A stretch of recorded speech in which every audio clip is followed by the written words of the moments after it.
próxima escolha perigosa é se envolver com Dalila, uma mulher filisteia, que vai dando a ele carinho misturado com o veneno da traição.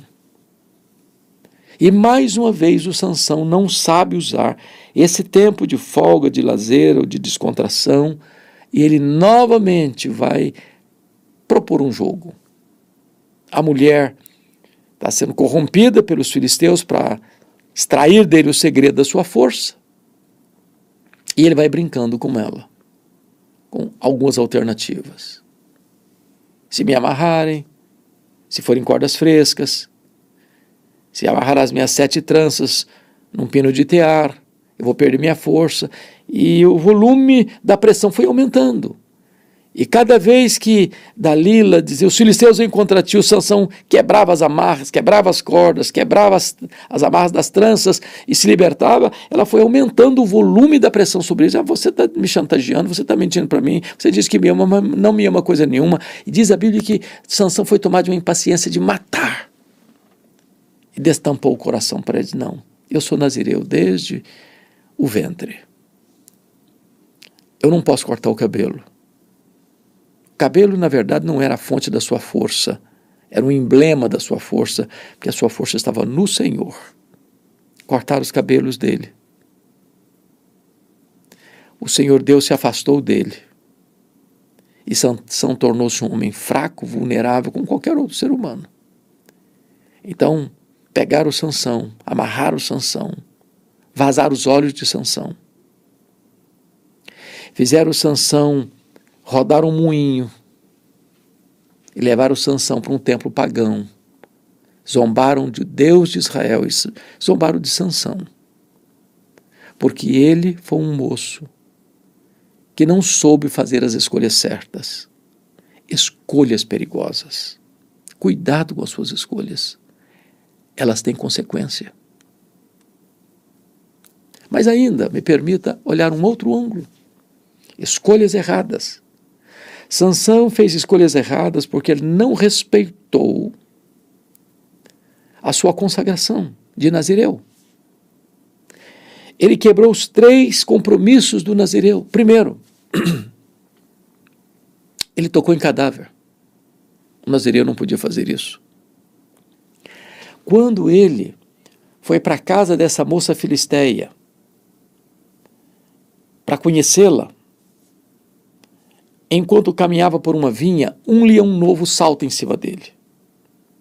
Ele era tão forte, tão robusto, tão hercúleo, que ele pega esse leão novo, o rasga e o joga para o lado de fora da estrada. Diz o texto que ele rasgou aquele leão como se rasga um cabrito. E quando eu olho essa cena, às vezes dá vontade de rir, porque eu não consigo rasgar um coelho, quanto mais um cabrito, quanto mais um leão. Mas isso mostra que tipo de força Deus tinha dado para Sansão. Só que, no dia do casamento, ele está indo para a festa com o seu pai e a sua mãe. Ele era filho único. Passando pela mesma vinha, pela mesma estrada, lembrou-se da cena do leão. Passou por lá para ver. Tinha um enxame de abelhas na caveira do leão morto. Ele enfia a mão, pega um favo de mel da caveira do leão morto, degusta o mel e ainda dá para o seu pai e a sua mãe, sem que seu pai e sua mãe soubessem que era da caveira de um leão morto, porque senão eles não teriam não só não comido o mel, como não teriam permitido que ele o fizesse. Ali ele quebra o primeiro voto de nazireado. Ele não podia tocar em cadáver. Ele procurou doçura no que estava podre. Ele procurou prazer naquilo que era proibido. Esse é um alerta para nós. Quantas pessoas ainda hoje procurando prazer na caveira de um leão morto?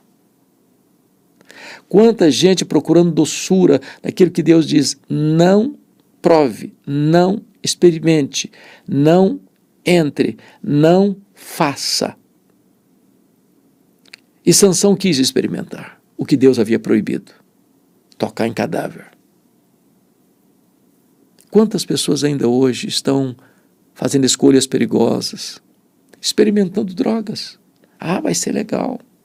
Se você não cheirar essa cocaína, se você não fumar esse papelote aqui de maconha, você não consegue fazer parte do grupo, você não vai ser parte da patota, você não vai se integrar, você precisa ser, senão você vai ser careta se você não fizer isso, ou você precisa ver que experiência linda, que viagem psicodélica colorida, e as pessoas são levadas pela curiosidade, ou por se sentirem parte do grupo, ou por quererem uma aventura, ou porque não suportarem os tédios da vida, acabam experimentando e ficando perdidas e escravas e prisioneiras, e muitos deles sucumbem à própria morte. Escolhas perigosas. Quantas pessoas que foram seduzidas para a bebida alcoólica e acabam totalmente dependentes, escravas, e morrem sob o efeito dessa escravidão crudelíssima. Por quê? Porque, em vez de serem cheias do Espírito Santo, elas quiseram substituir a plenitude do Espírito Santo pela embriaguez. Escolhas perigosas. Mas Sansão vai fazer a segunda escolha perigosa ao quebrar o segundo voto de nazereado. Ele não podia beber bebida forte.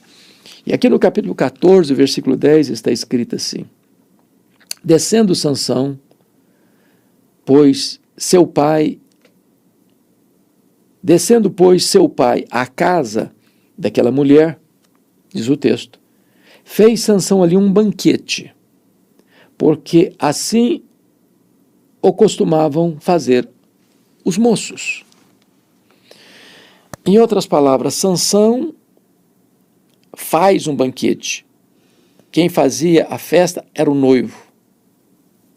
Faz um banquete à moda filisteia, à lá cardápio filisteu.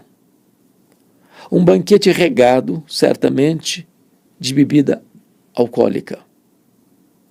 Por uma razão simples. Era o costume dos moços da época.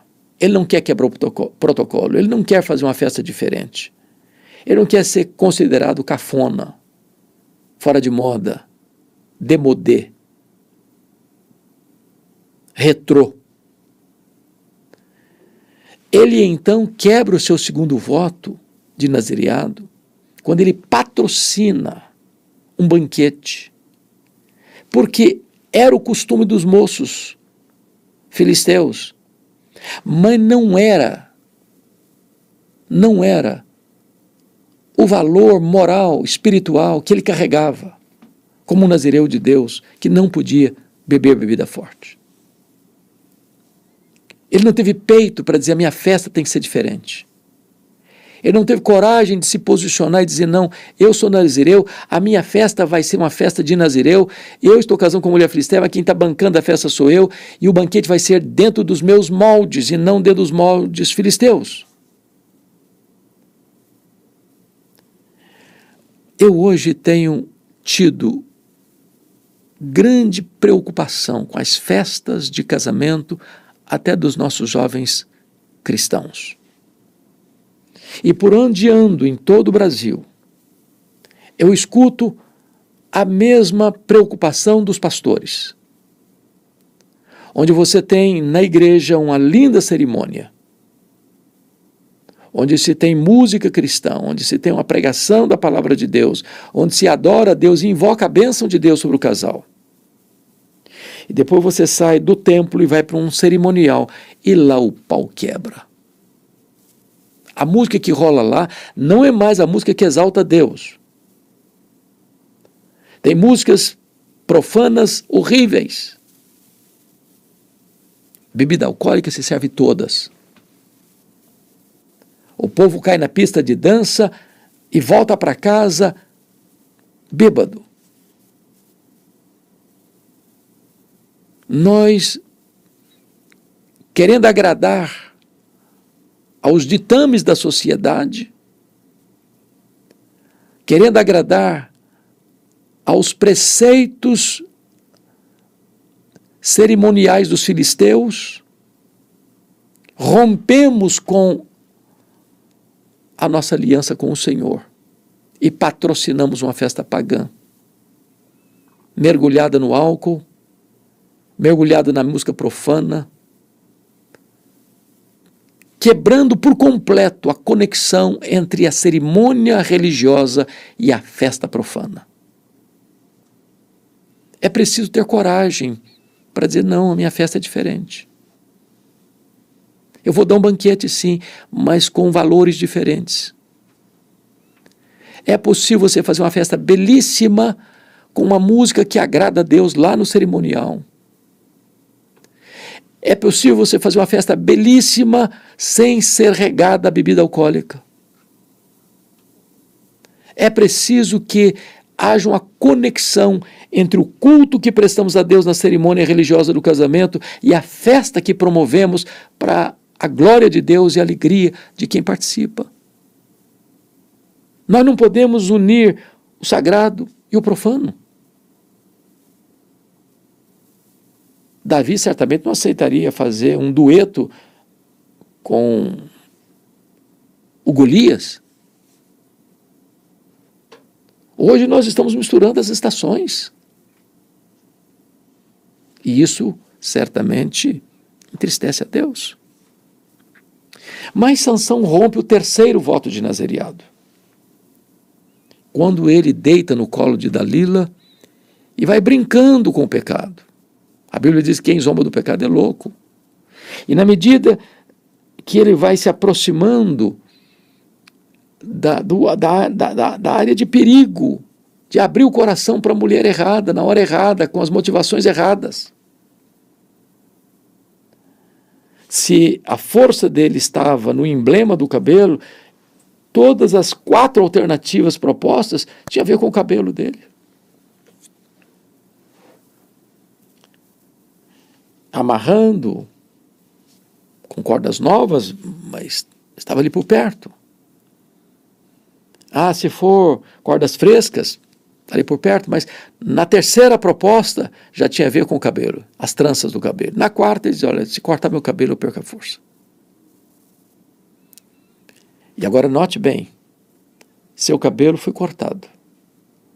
E ele tem uma ilusão, porque Dalila disse, os filisteus vêm contra ti, Sansão. Da primeira ele escapou, da segunda ele escapou, da terceira ele escapou, da quarta ele ficou.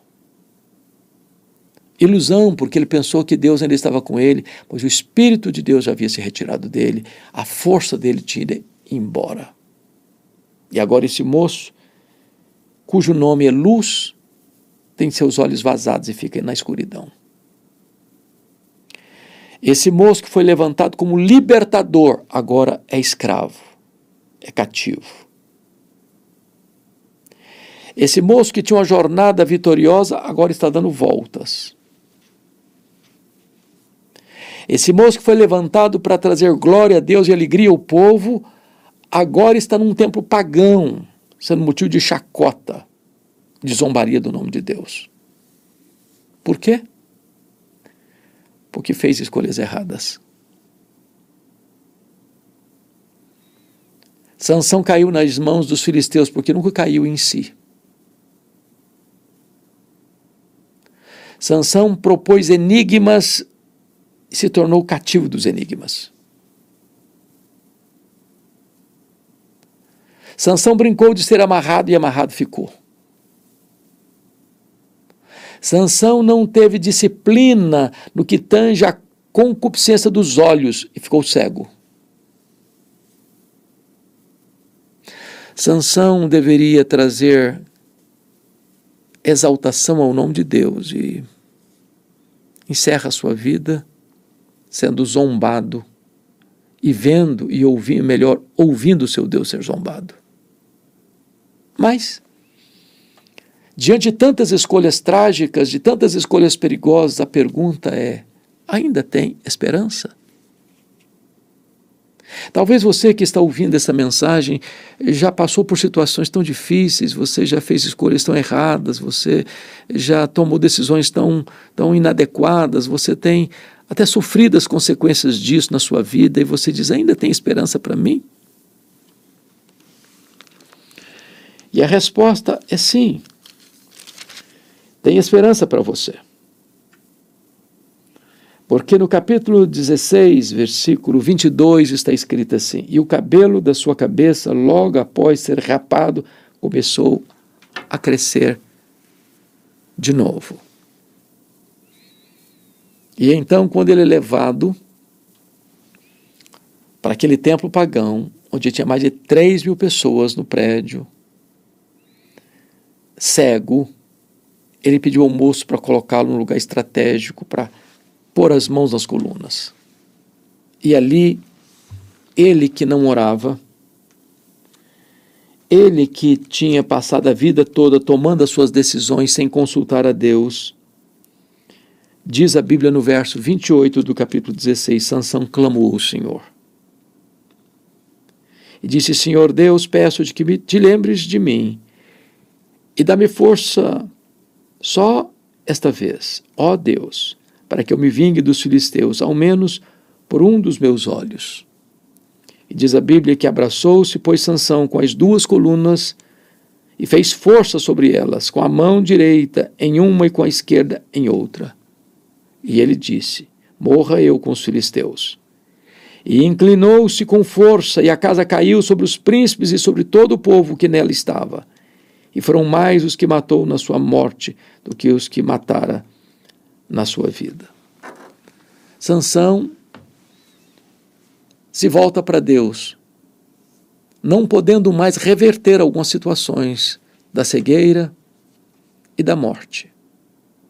Mas Deus o ouviu, e ele se vingou dos filisteus, opressores de Israel. Ele sucumbe, mas derrota os inimigos.